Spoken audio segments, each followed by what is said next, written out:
movie. I wish I wanted to show you, but I literally took a map of the world and I traced all these lines all over the place. So I'm gonna jump right into it. I figured out the sequel to Forrest Gump. I'm super excited to share it with you. I'm about to spoil some of the Forrest Gump movie, so if you haven't seen it yet, go fuck yourself. I'm sorry. It came out in 1994, that's on you. Someone here sounds like they hadn't seen it. I heard it all there. I'm gonna need a little audience participation for this, alright? So it's stupid, but it's gonna keep you guys engaged because this is about to drone, alright? So when I point at you, I need everyone to yell, "Run, Forrest, run!" Alright, let's do it. Run, Forrest, run! That was terrible, okay? If you don't say it with your full chest, you have a tiny penis. And for you ladies, a gaping vagina, alright? I don't really know what the tiny penis equivalent is for women. So spoilers, right? For 2 fucking hours throughout the whole movie, Tom Hanks runs through world history from 1944 to 1985. And throughout the entire film, everyone yells, "Run, Forrest, run!" That's not bad, I like that. So at the end of the film, Jenny invites him over and introduces him to little Forrest Jr., right? And she says, "I named him after his daddy." And he says, "He got a daddy named Forrest too." And I'm thinking to myself, oh, sorry. So, Forrest, being the selfless guy he is, his only concern is whether or not Forrest Jr. Inherited his intelligence. To which Jenny replies, "He's the smartest kid in his class," or some fucking bullshit like that. But let's be honest, right? Every mother says their kid is smart, right? So for the purpose of my sequel, he's not, okay?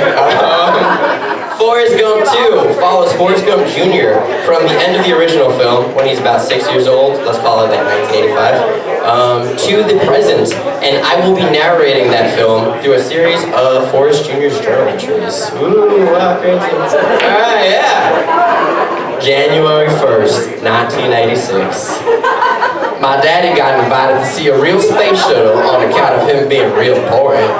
So we drove from Greenbow, Alabama to Cape Canaveral, Florida. They left me alone in a room with some big rubber rings. I sure had fun trying to stretch them out. January 28th, 1986. I guess that Space Shuttle Challenger wasn't built too good. Daddy and I watched them talking about it on the news. July 13th, 1993. Also, I will be talking in this accent the entire time. I want everyone to know that it doesn't disparage against the differently abled, as the voice was based after Missouri accent and not the mental handicap. Right? So, I just didn't want to get in trouble for that one. Daddy took me to the Neverland Ranch to celebrate my 14th birthday. I tried to get on one of the rides, but all the seats were taken. A strange man said, "You can sit with me." It was the strangest thing I'd ever seen. He invited me to the room to show me his funny magazines. June 17th, 1994. Daddy and I live in Los Angeles now, so I can be closer to my friend Michael Jackson. Daddy says that since I'm 15, I need to get a real job now. I started working at an auto shop, but today I fell asleep in the back of a white SUV. Belonged to some fellow named Orange Juice Simpson. By the way, all of these dates are real, and I've mapped out where he would live and how he would get there. Police must have found out because they chased us all down the highway. I hid because I was scared. August 31st, 1997. Daddy and I went on a trip to Paris. He was so excited he bought us these big cameras.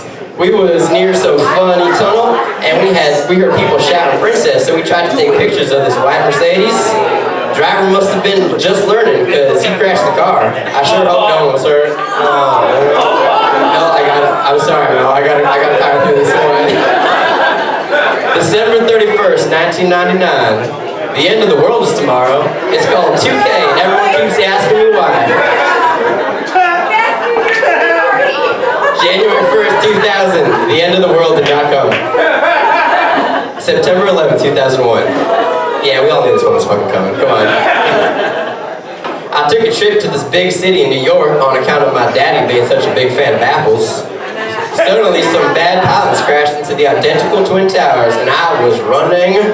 I'm sorry, but you guys all need to fucking do this. So, run, Forrest, run! November 15th, 2001. I joined the army and they sent me to Afghanistan. We was always looking for some fellow named Al-Qaeda. Apparently, he had some special weapons that could destroy a mass. Never did find any. December 19th, 2003. The Mayans say the world is going to end tomorrow. December 20th, 2003. The world did not end.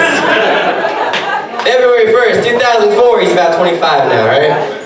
To thank me for my service, I got free tickets to the Super Bowl. I heard Janet Jackson was performing, so I thought maybe my friend Michael was there.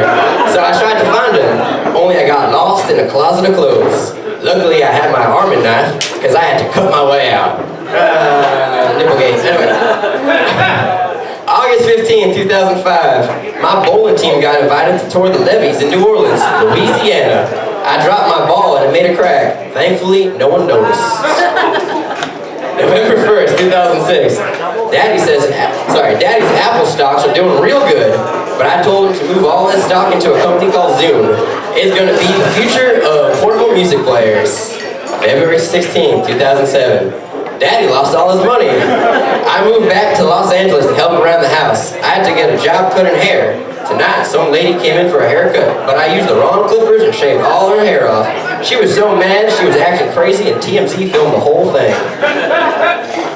February 1st, 2000, this is the last page. Actually, no, it is. December 19th, 2012. Mayans say the world is going to end tomorrow. December 20th, 2012. The world did not end. February 1st, 2016.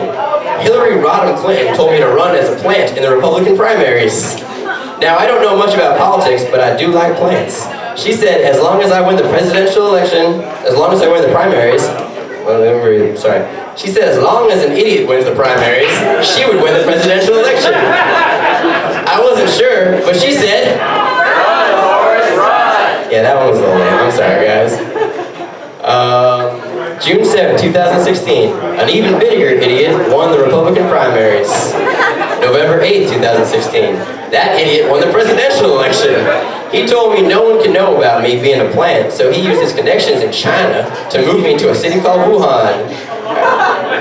And don't get ahead of me, all right? December 15, 2019. I've been working at a meat market here in Wuhan. It's my job to separate the snakes and the bats. I was a little sick today and I kept sneezing on the animals. I was a little bit disoriented and I put all the animals in the wrong cages. I switched them back before my boss found out. What's the worst that could happen? All right. Thank you.